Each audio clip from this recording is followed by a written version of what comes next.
सेठ घनश्याम के दो पुत्रों में जायदाद और ज़मीन का बंटवारा चल रहा था और एक 4 बेडरूम के घर को लेकर विवाद गहराता जा रहा था।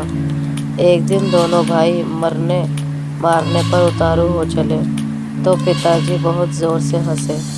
पिताजी को हंसता देखकर दोनों भाई लड़ाई को भूल गए और पिताजी से हंसी का कारण पूछा।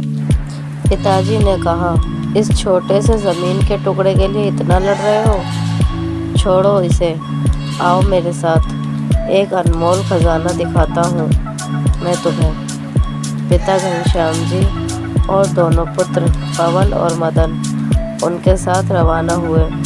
पिताजी ने कहा, देखो, यदि तुम आपस में लड़े तो फिर मैं तुम्हें उस खजाने तक नहीं लेकर जाऊंगा और बीच रास्ते से ही लौटकर आ जाऊंगा। अब दोनों पुत्रों ने खजाने के चक्कर में एक समझौता किया कि चाहे कुछ भी हो जाए पर हम नहीं लड़ेंगे, प्रेम से यात्रा पे चलेंगे। गांव जाने के लिए एक बस मिली पर सीट 2 की मिली और वो 3 थे। अब पिताजी के साथ थोड़ी देर पवन बैठे तो थोड़ी देर मदन। ऐसे चलते चलते लगभग 10 घंटे का सफ़र तय किया। तब गांव आया। घनश्याम जी दोनों पुत्रों को लेकर एक बहुत बड़ी हवेली पर गए। हवेली चारों तरफ से सुनसान थी।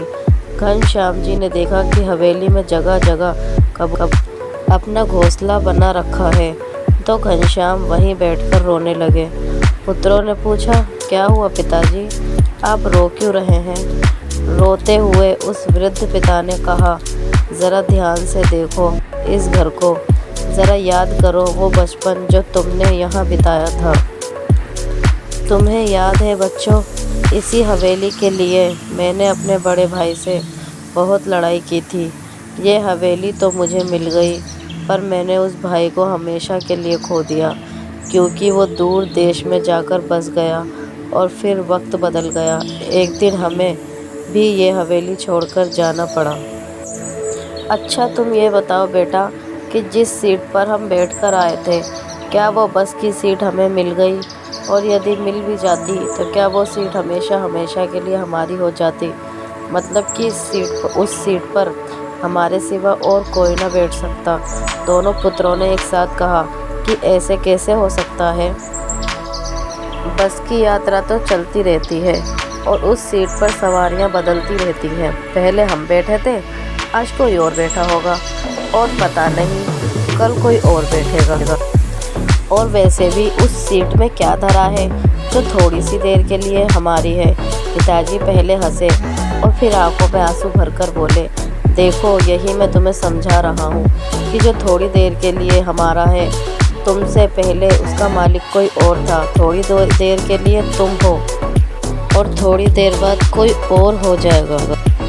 बस बेटा, एक बात ध्यान रखना कि इस थोड़ी सी देर के लिए कहीं तुम अपने अनमोल रिश्तों की आहुति न दे देना। यदि पैसों का प्रलोभन आए तो इस हवेली की इस स्थिति को देख लेना कि अच्छे अच्छे महलों में भी एक दिन कबूतर अपना घोंसला बना लेते हैं। बेटा, मुझे यही यकीन था, यही कहना था कि बस उस सीट को याद कर लेना जिसकी रोज़ सवारियां बदलती रहती हैं। उस सीट के खातिर अनमोल रिश्तों की आहुति न दे देना।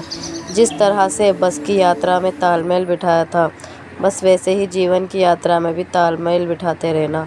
दोनों पुत्र पिताजी का अभिप्राय समझ गए और पिता के चरणों में गिरकर रोने लगे।